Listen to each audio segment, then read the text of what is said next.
notable quita en el piso. Le cae allí el disparo. অবিশ্বাস্য ব্যাপার 2030 বিশ্বকাপের জন্য মেসির 3 ছেলেকে প্রস্তুত করছেন মেসি। তার 3 ছেলেকে নিজে ট্রেনিং দিচ্ছে মেসি যাতে 2030 বিশ্বকাপ খেলতে পারে। আর্জেন্টিনার হয়ে 2030 বিশ্বকাপ কাঁপাবে মেসির এই 3 ছেলে, যা আর্জেন্টাইন ভক্তদের জন্য অনেক সুসংবাদ। তবে ভাবতেই কেমন লাগে, একদিন হয়তো বিশ্বকাপের মাঠে আর দেখা যাবে না সেই পরিচিত 10 নম্বর jersey, Estado lindo, pase de Messi, perdón. সেই জাদুকরী বাপা কিংবা কোটি ভক্তকে উল্লাসে ভাসিয়ে দেওয়া মুহূর্তগুলো। কিন্তু একটি কিংবদন্তি কি সত্যি কখনো শেষ হয়ে যায়? হয়তো না। কিছু নাম ইতিহাসে বেঁচে থাকে শুধু নিজের জন্য নয়, নিজের উত্তরাধিকার দিয়েও। 2030 বিশ্বকাপে হয়তো আমরা মেসিকে দেখতে পাবো না, কিন্তু আমরা থিয়াগো মেসি, মাতেও মেসি কিংবা চিরো মেসিকে দেখতে পাবো। আবারও গ্যালারিতে উঠবে আর্জেন্টিনার পতাকা, আবারও কোটি ভক্তের হৃদস্পন্দন বাড়িয়ে দেবে মেসি নামটাই, শুধু বদলে যাবে নামের প্রথম অংশ। তবে সত্যি কি মেসির 3 ছেলে বাবার উত্তরাধিকার বহন করার মতো প্রতিভা নিয়ে বড় হচ্ছে? তারা এখন কোথায় খেলছে? কার খেলার ধরন সব থেকে বেশি মেসির মতো? আর ভবিষ্যতে কি আমরা দেখতে পারি 3 ভাইকে একসঙ্গে আর্জেন্টিনার জার্সিতে বিশ্বকাপ খেলতে? চলুন এই প্রশ্নের উত্তরগুলো খুঁজি। প্রথমে আসি থিয়াগো মেসির কথায়। Queda Mateo y está el primero, Mateo. Está el primero, Mateo. 2012 সালের 2 নভেম্বর স্পেনের বার্সেলোনায় জন্মগ্রহণ করে থিয়াগো। বর্তমানে তার বয়স 13 বছর। জন্মের পর থেকেই সে বেড়ে উঠেছে একেবারে ফুটবলের আবহে। ছোটবেলা থেকে বিশ্বের সেরা ফুটবলারদের সঙ্গে ড্রেসিং রুমে সময় কাটানোর সুযোগ পেয়েছে। বাবার অনুশীলন কাছ থেকে দেখেছে এবং সেখান থেকেই ফুটবলের প্রতি তার গভীর ভালোবাসা তৈরি হয়েছে। বর্তমানে থিয়াগো খেলছে ইন্টার মায়ামি একাডেমির বয়সভিত্তিক দলে। মাঠে তার মূল অবস্থান আক্রমণ ভাগে, কখনো অ্যাটাকিং মিডফিল্ডার, কখনো সেকেন্ড স্ট্রাইকার, আবার প্রয়োজনে ফরওয়ার্ড হিসেবেও তাকে খেলতে দেখা যায়।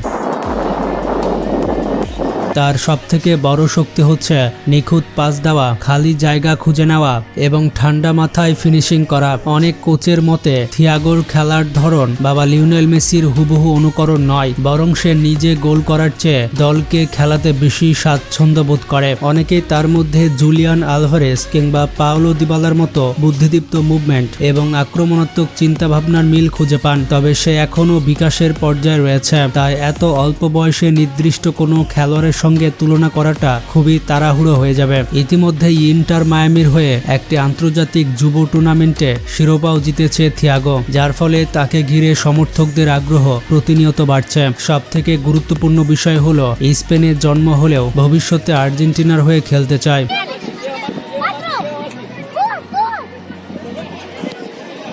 এমন ইঙ্গিত বিভিন্ন সময়ে তার পরিবারের পক্ষ থেকে পাওয়া গেছে। এবার আসি মেসির দ্বিতীয় ছেলের কথায়। মেসির দ্বিতীয় ছেলে হচ্ছে মাতেও। মাতেওর জন্ম 2015 সালের 11 সেপ্টেম্বরে। বর্তমানে তার বয়স হচ্ছে 10 বছর। পরিবারের সবথেকে দুষ্টু সদস্য হিসেবে পরিচিত হলেও মাঠে সে সম্পূর্ণ ভিন্ন চরিত্রের একজন ফুটবলার। সেও বর্তমানে ইন্টার মায়ামি একাডেমির বয়সভিত্তিক দলে খেলছে। তবে তার খেলার ধরন থিয়াগোর তুলনায় অনেক বেশি আক্রমণাত্মক। ডিফেন্ডারদের সরাসরি চ্যালেঞ্জ করতে সে ভালোবাসে। দ্রুত ড্রিবলিং করে সামনে এগিয়ে যাওয়া এবং সুযোগ পেলে চেষ্টা করাই যেন তার স্বভাব। অনেকেই মজা করে বলেন মাঠে মাতেওর আত্মবিশ্বাস অনেকটা তরুণ লুইস সুয়ারেজ কিংবা স্বভাবজাত আক্রমণাত্মক ফরওয়ার্ডের মতো। যদিও এটাও শুধু পর্যবেক্ষণ, কারণ এত কম বয়সে নিশ্চিতভাবে কোনো খেলোয়াড়ের সঙ্গে তুলনা করা ঠিক নয়। তবে একটি বিষয় স্পষ্ট, মাতেওর সব থেকে বড় গুণ হচ্ছে তার ভয়হীন ফুটবল। যে কোনো পরিস্থিতিতে সে বল নিয়ে সামনে এগিয়ে যেতে চায় এবং প্রতিপক্ষকে চাপে ফেলতে কখনো দ্বিধা করে না।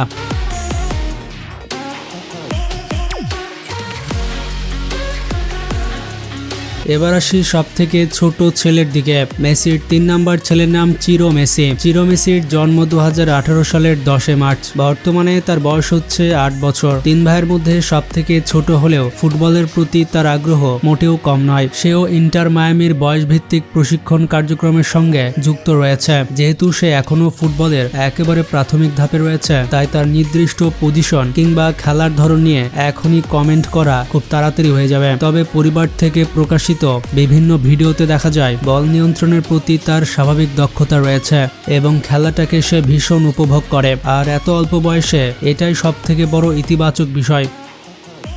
এবার আসি সব থেকে বড় কোশ্চেনে, তিন ভাইকে একদিন একসঙ্গে বিশ্বকাপ খেলতে পারবে? এই প্রশ্নটাই এখন ফুটবল প্রেমীদের সব থেকে বেশি ভাবাচ্ছে। যদি হিসেব করা হয় তাহলে 2034 সালের বিশ্বকাপে থিয়াগোর বয়স হবে 22 বছর, আর মাতেওর বয়স হবে 19 বছর, আর চিরো মেসির বয়স হবে 16 বছর। তাই ওই বিশ্বকাপে তিন ভাইকে একসঙ্গে দেখাটা কিছুটা কঠিন হলেও 2038 সালের চিত্রটা হতে পারে একেবারেই ভিন্ন। তখন তিনজনই প্রফেশনাল ফুটবলারে পরিণত হবে।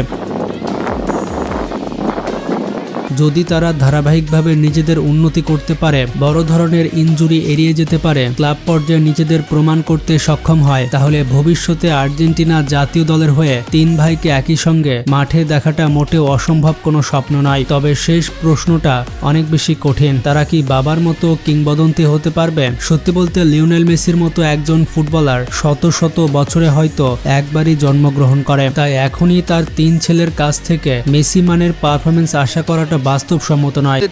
Trababa y vuelve a ganar, le queda Messi. তবুও বাবার প্রতিভা ছেলের মধ্যে কিছুটা তো থাকবেই। আর এটাও সত্য যে তাদের সামনে রয়েছে বিশ্বের অন্যতম সেরা ফুটবল পরিবেশ, আধুনিক প্রশিক্ষণ ব্যবস্থা, অসাধারণ সুযোগ সুবিধা যা মেসি পায়নি। সব থেকে বড় বিষয়, তাদের শিক্ষক হিসেবে রয়েছেন স্বয়ং লিওনেল মেসি। কিন্তু শেষ পর্যন্ত একজন ফুটবলারের ভবিষ্যৎ নির্ধারণ করে তার নিজের পরিশ্রম, মানসিক দৃঢ়তা, শৃঙ্খলা এবং মাঠের পারফরমেন্স। তাই সময়ই বলে দিবে মেসি নামটি আগামী প্রজন্মেও ফুটবল বিশ্বের শীর্ষে জলজল করবে কিনা। তবে আমার মনে হয় তিন ছেলের মধ্যে কেউ একজন মেসির মতোই ভালো খেলবে। আপনাদের কি মনে হয় কমেন্টে জানাবেন। আর মেসির ভক্ত হলে চ্যানেলটি সাবস্ক্রাইব করতে ভুলবেন না। ভালো থাকবেন, টেক কেয়ার।